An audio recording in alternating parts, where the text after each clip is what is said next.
my channel. If you are new, welcome. So for the last few episodes, I have been doing a series on why people are scared to come to Christ, or questions they have in coming to Christ, or what hinders them or stops them from feeling like they want to come to Christ. So if you want to check out those videos, go watch them in order. This is the fifth and final one. I can't believe we're here already. I feel like this happened so quick, but we are at the fifth one. But before we jump into that, we have a special guest here, Chade. I'll let her plug herself because she is just so awesome. And yeah, girl, plug everything that you do. Go ahead. Hi, my name is Chade Williams. I do Tuesday Talks on Instagram. If I can remember vividly what's my name on there, I'm sorry. It is Chade, spelled C-H-A-D-E. I'll add it in the description. Williams, W-I-L-L-I-A-M-S.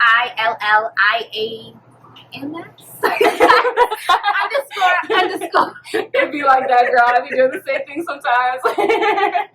No, but yeah, Chade is such an amazing woman. I feel like we came into each other's lives right in the midst of both of us like transitioning into something.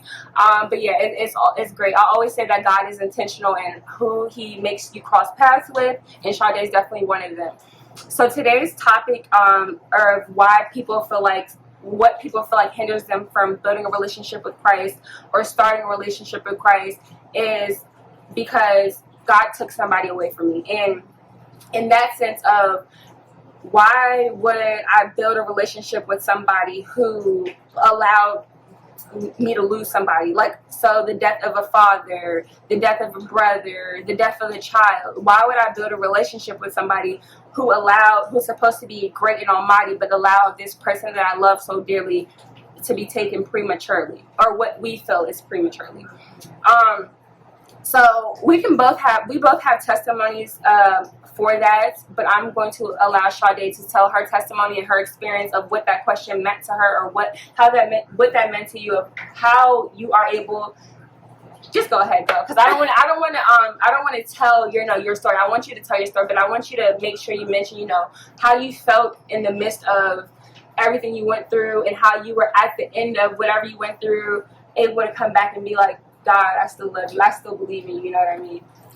So, in 2017, I lost my daughter. She was 4 months. She had a rare heart condition, which caused her right side of her heart to grow a little. It was smaller, so it didn't grow at all. Okay. So the left side grew perfectly fine. It had all its connections and everything. I don't know the exact words, but the other side did not. Okay. So she had 2 surgeries before she actually came home. So I had her in March. She didn't come home until around like April, close to like Easter. Okay. And she had 2 surgeries. One surgery was to put the shunt to actually keep that whole what was keeping her heart from growing open. Mm-hmm. And then the second one was to actually put I think that's the right word, like artificial parts in there for it to function properly. Okay. So those were the 2 surgeries that she went through, which were horrific. The second one, which they had to cut her open and actually open her up, that was the hardest one. It was, I want to say, an 8-hour surgery. And it was long. It felt longer than 8 hours. It felt like forever, because you're sitting there in the waiting room waiting for the phone to ring. And it was, I can't remember, I think it was another couple in there before us. And that woman was a blessing. She actually gave me prayer cards to take with me, so that kept me safe. But when she came home, it was a lot. She had to get 3 different medications to keep her heart from flowing and pumping correctly, and to keep her out of pain. So we never really knew when she was in pain.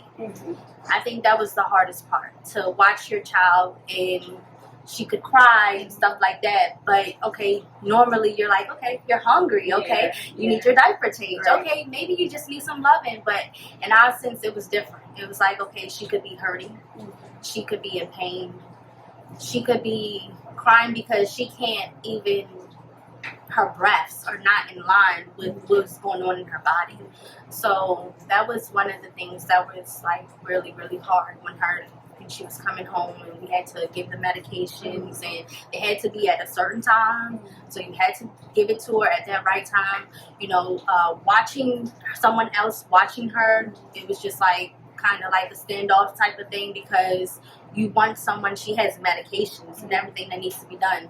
She had a machine that we had to wrap around her foot to make sure that her blood pressures and everything was exactly how it needs to be, and it couldn't be no higher than I think 100, because that was just too high. Right, it was too much on her heart. So it was hard. It was very, very hard. I can talk about it now without crying as much, because 4 years ago, oh my gosh, it was like boohoo tears, crying right away. But it's a lot easier to talk about. We got to spend 4 beautiful months with her. 4 beautiful, amazing months that she just brightened everyone's day. When you came in a room, you knew that first thing that you wanted to see was Zion. It wasn't worried about me. You had her, okay? I want to see her. I want to see her. Your cousin Jasha, she fell in love with Zion from the beginning. Like, from the beginning, she was just like, we're going to go see her at the hospital. We're going to go see her. And I was like, okay, I just wanted to go see her early. She's like, I don't care. We're going to go see her because she needs you. She actually encouraged me to breastfeed her because I was so scared, because she was plugged into so many cords. Right. And I didn't want to hit any or touch anything. So, yeah, she was definitely a great support in that time. But sadly, we lost Zion August the 2nd. Of 2017, and the phone call is what I can remember. The smell of the room is what I can definitely remember. I was at work. I used to work from 6 in the morning, so whenever. I chose to get a job further away. I had a job maybe 5 minutes away from us at first, but it wasn't paying good. And I knew that I needed to take care of this child that needed me, and my bonus children, which are my 3 boys. So I thought I was doing the right thing. But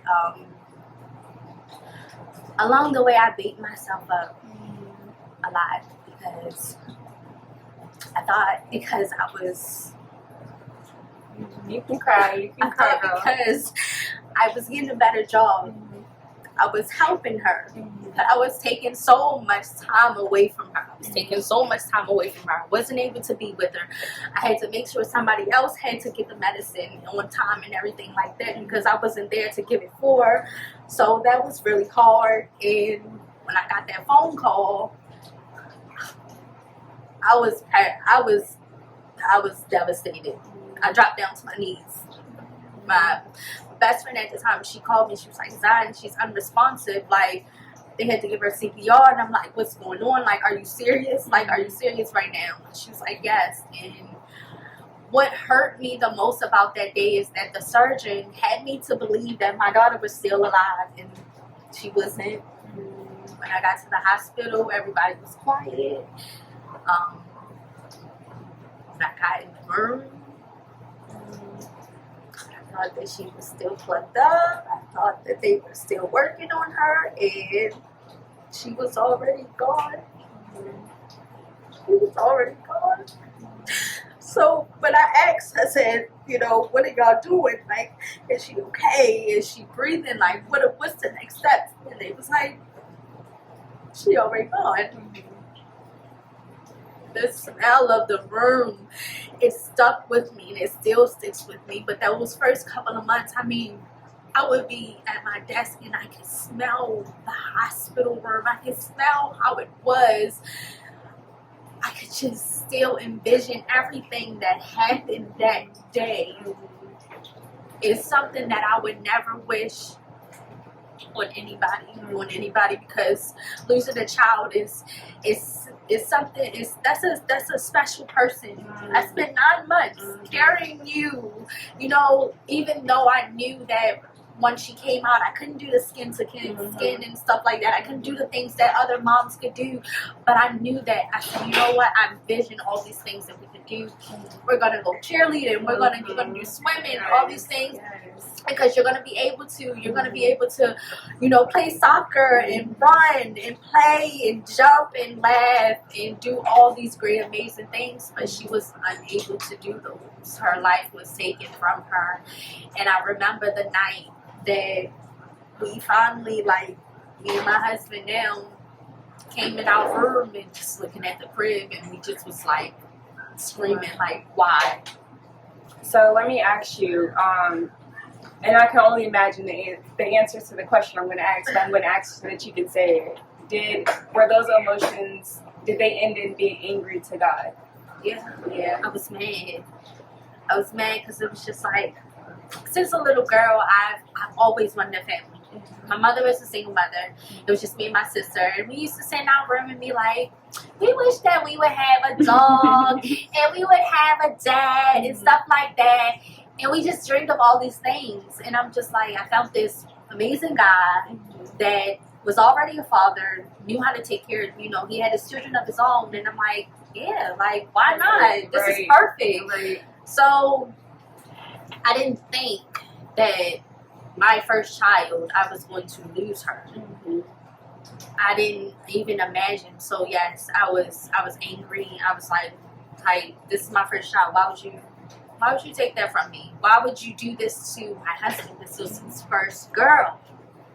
Why would you do that to such good people? We're great people. I was given the medication on time. You know, I went over several steps of like, why, asking him like why I was doing the medicine. I was there at the hospital when the surgeons called. I was on the phone like, why? Like that was the number one question. Like, why would you hurt us so bad? Why would you take this from my mom? This is her first grandchild. Like, why would you do this to this family? Right.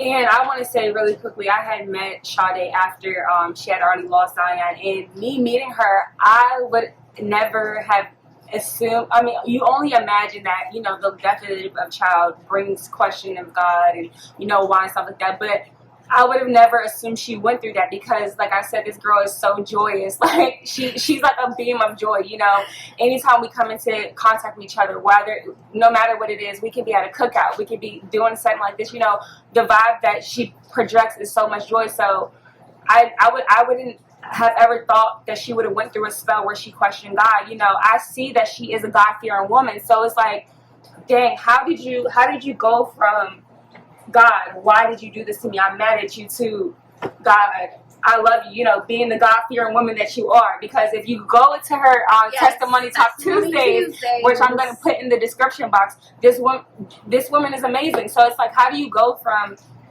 you know, God, and that's what I'm trying to help people here, because it's a lot of people who experience this. And like I said, I have a testimony myself of I lost my dad. And so how did you go from where you were, you know, grieving Zion to where you are today, being able to talk about her and being able to still praise God through all of that? Prayer, man, praying. I remember before Zion, before we had Zion, me and my husband, we was trying to get into church. We were the ones that, I'm sorry to say that, we've all been there. This channel, like I said, this channel is to bring the reality to face. So I don't sugarcoat anything. Look, everybody has a past. Everybody goes through something. Everybody, you can't hide what you've been through, because God put you through that for a reason. So that's what made you stronger. That's what allows you to use your testimony to help other people. So you don't got to sugarcoat it, girl. It's okay. We were the ones that would walk up to the pew, crying, praising God, like, oh my gosh, this is what it's supposed to be. So we did that before we had Zion, and then we tried to do that again after grieving the child, trying to see, you know, is this God truly the God that we want to serve? And of course, I mean, it didn't sit, because it was still questions of like, why would you do this? But prayer is what got us through, because I want to say recently I actually just transition into having a full belief of what God can do. And I actually see exactly what he has done over the years, even when I didn't see it back then. So I want to say about 2 years ago, we joined a church called Chade Church. His mom was going to that church. She was another one that, we all joined together and everything like that. So this was the church. She was like, no, y'all should come. I've been going for a while. I said, okay, we're going to do this again. Once again, we're going to go to this pew and we're gonna sit up there. We're going to cry and everything like that. Okay. And this time, when we went up there, it was no tears. It was no tears this time. It was just like, we're doing this thing. And as time went on and we kept progressing, and we're actually going, and we're actually finding ourselves trusting and believing in God, and we're looking over the years that we spent asking him and mad at him, and to say, you know what, I feel like you've done this, because this is one thing that I didn't say. After I lost Zion, I was pregnant. So, my baby. Yes, my baby, Messiah. Such a joy. And a terror. That's my baby, Messiah man. Yes, but he came after Zion. So it was, I want to honestly say, it was a little bit of that actually had me to believe before the church and everything like that. It was a little bit of what God did in that very moment. Like, okay, I took this child from you. She had heart problems. You didn't know. Like I said, you didn't know if she was crying because she was hurting. So now I'm going to bless you with a new baby. It may not be a girl, but it's a healthy baby. And he's going to be fine. The fear of every doctor's appointment with him was nerve-wracking. Because it's just like, I went all over. I was going up into like maybe 20 weeks with Zion. And we didn't find out till week 23, maybe 24, that she had a heart condition. So every doctor's appointment, they're double checking. So when in that very moment, I want to say I call it a mustard seed of faith that I had in God, that God was doing something. He was doing something. I still didn't see what it was, because I was still questioning him. Because I would still come home crying and sad and screaming out and like yelling and just angry. But I would pick myself up and hold on to my stomach and be like, you know what? He's working on something. Look at this beautiful belly that you're growing. You got a chance. Most moms, they lose their child and they don't get to have another child not right after. Like the very next day, I found out I was pregnant with Messiah. I was 7 weeks pregnant. And at that time, I was wild and buck. I was drinking. I was like crazy because you were hurting. I was hurting. So I was doing all these things. I was like, wait a minute. How did that happen? How did this happen? How did this happen? What? No. I'm pregnant again. So when I told everybody, of course, everybody's happy. And I want to say, yeah, that it was a mustard seed of faith back then. But the faith really came once I started to go into church, once I started to try to actually learn who God is. And I want to say this year, I think I talked about this also on my Tuesday talk, I actually wrote a letter to Zion for the first time. And I thanked her for the 4 months that she gave me. I thank God for allowing me to spin and see what's motherhood like. Even though I had my 3 bonus boys, it was like having your own is something different. Absolutely. So I wrote a letter to her saying thank you for allowing me to have another baby. Thank you for allowing me to give the love that I planned on giving to you to this baby boy. That's a blessing. Like I said, most moms, they don't lose their child and then have another baby. Sometimes it's years, months. Sometimes it's never, because you're still so broken and you're still trying to figure out why did God do this to you, that you don't even think to look for another man or to look at that same spouse that you had your child with to say, you know what, let's do this again. That is so beautiful. I want to say those who know me know I'm a crybaby. Okay, so I'm over here like lumping my throat, trying to hold back my tears. And I say that because I'm a mother, and I could not imagine, you know, going through what you went through. So I commend your strength. You know, I commend your honesty of being able to say, yes, I was mad at God. You know, because it's okay. And what we fail to realize is, we can be mad at God. You know what I mean? You can question God. You can. He wants you. He wants you to release that anger to Him. He doesn't want you to harbor it into yourself. And then, because what happens is, and this is just the real. When you harbor ill feelings towards somebody and you don't let it out, it boils and then it boils and then it boils and then it boils, and then you're holding this grudge, and then you're angry at this person forever. No, He's like, you know, be mad at me, but tell me you're mad at me. Confront me. Tell me, you know, let me hear your cries. You know, there's scripture that, you know, God blesses those who mourns. Jesus mourned. You know, Jesus wept when Lazarus died. If you want, like, go read that story. You know, his friend died and he cried. You know, he's like, dang God, like, I should have been here quicker. Had I been here quicker, granted, He brought him back up from death, but like, had I been here quicker, I could have prevented this. You know what I mean? So it's like Jesus actually, God came down in flesh and cried. So He knows that, you know, things like this, like things that we experience, the death of loved ones, are gonna make us cry. But it's how you turn that into how you maneuver that, like not turning it, letting it turn into resentment, but getting it out and being able to be like, God, why? You know, allow him to show you why. Like Chade said, she was actually able to see, you know, or she actually went through it where Zion had returned home to God. But look, literally it's like almost right after her son Messiah, you know, she got pregnant with her son Messiah instantly after. So it's just like, once you ask God why and truly allow Him to show you why, you know, and be open to show you why, and have the faith and stuff like that, I think it will be easier, you know, to handle the grief. Not saying that there's not going to be grief. Like I said, I lost my father, and in losing my father, I was upset. I went through the motions, you know, of, you know, the whole, why did you let this happen, God? You know, what's going on with this and stuff like that. But then I didn't allow myself to hold a grudge against God, because I knew my dad had cancer.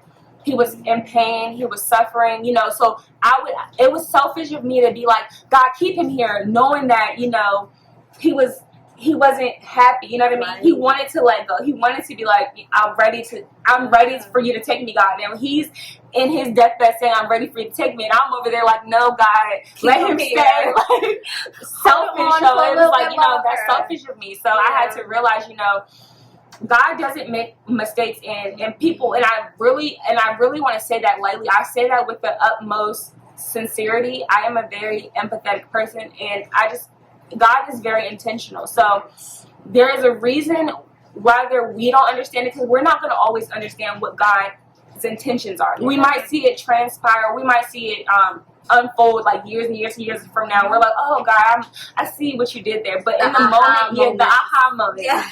But in the moment, we're not going to understand it. And some things He really just doesn't call us to understand. But He has an ultimate plan for this stuff happening. And I just wanted to say that. So if you are feeling like, you know, what's hindering you from coming to Christ or building your relationship with Him is because you lost somebody, I pray for you. But then I also say that give Him another try. Give Him another chance, because, you know, we're so quick to give everybody else another chance. You know, we're so so quick to give everybody else second chances. But I don't know, for some reason, when it comes to God, one wrong thing, He does one thing, it's like, you're done. I don't want you no more. Like, I know this is over. I pray for this. You didn't give it,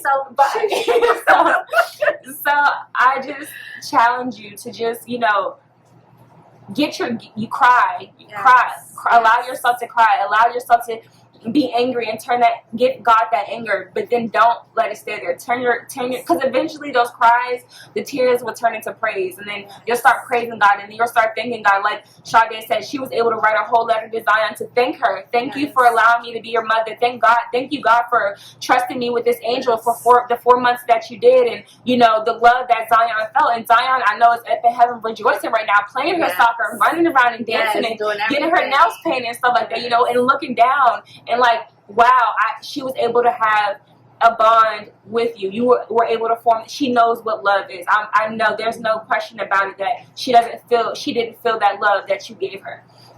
So yeah, that was the end of that. Don't forget to follow Chade. Like I said, she does her testimony talk Tuesdays, and that's like my favorite. I'm not a TV watcher. Like I really don't watch TV. Everyone's always like, "What's your favorite show?" I'm like, I don't know, but I'm always big on like podcasts or YouTube people or like stuff like that, like positive things. So I'm gonna leave that in the description. Make sure you guys follow her. Don't forget to like, subscribe, share, get this video out for me. We are going to be wrapping into a whole new series next week. This is the end of the series, so hopefully my prayer is that by the end of this, that we answer one of these videos was the reason why I was hindering you from coming to Christ. And after you watch that video, now you feel like I can make the step forward, and I can allow my heart to be softened to listen. You know, you don't have to automatically jump and be like, okay, you know, I come to Christ right now, but just allow your heart to be able to be softened to hear it, and your ears to receive the good news of Jesus Christ. So until next time, peace. Bye.